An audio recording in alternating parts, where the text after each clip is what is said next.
As budget negotiations drag on, a Capital Region state lawmaker is looking to take a page out of New York City's playbook. State Senator Pat Fahy introduced legislation that would expand a proposal pushed by New York City Mayor Zohran Mamdani to levy a tax on luxury second homes worth more than $5 million. The goal, according to proponents, is to raise more money without burdening working-class New Yorkers. Governor Hochul announced she would back the pied-à-terre tax, as it's called, to help New York City close its multi-billion-dollar budget gap. The governor has not endorsed an upstate expansion of this tax at this point.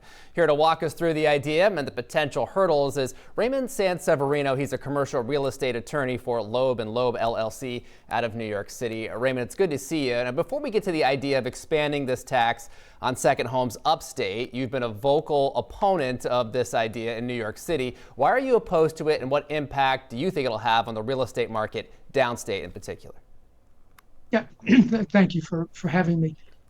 I think this kind of proposal will chill development of property in New York City. When development slows, New York construction jobs are lost, building service jobs are lost, legal accounting work is gone, brokerage commissions, transfer tax revenues, future recurring real estate taxes. There's a whole host of effects that occur when you chill development.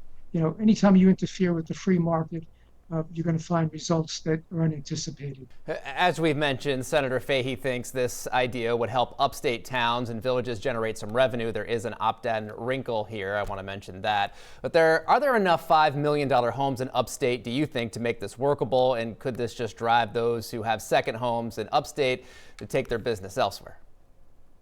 I think it would drive people with upstate homes to go elsewhere. You know, it's one thing in New York City where you can make the argument, if you're on the government side, that the city is a very unique place. It has so much to offer like no other place in the United States.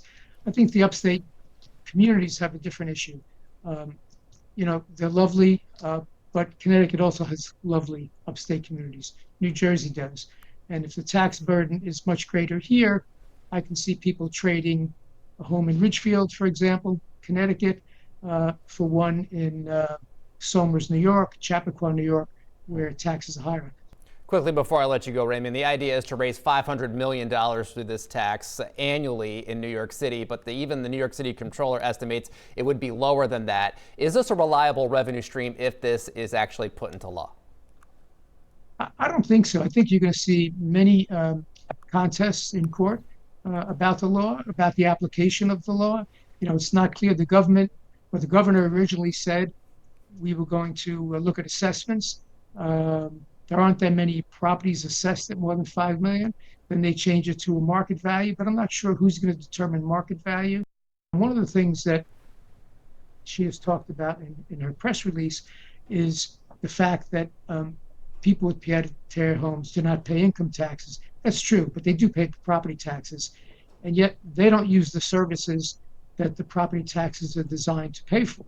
For example, schools, sanitation, wear and tear on roads. People who have second homes generally don't have the children in school, right? They live elsewhere in their primary residence. So they're using few of those services. All right, well, we'll have to leave it there for now, but something we'll continue to follow going forward. Raymond Sanseverino, Loeb Loeb LLC in New York City. Raymond, thank you so much for taking the time. You're welcome.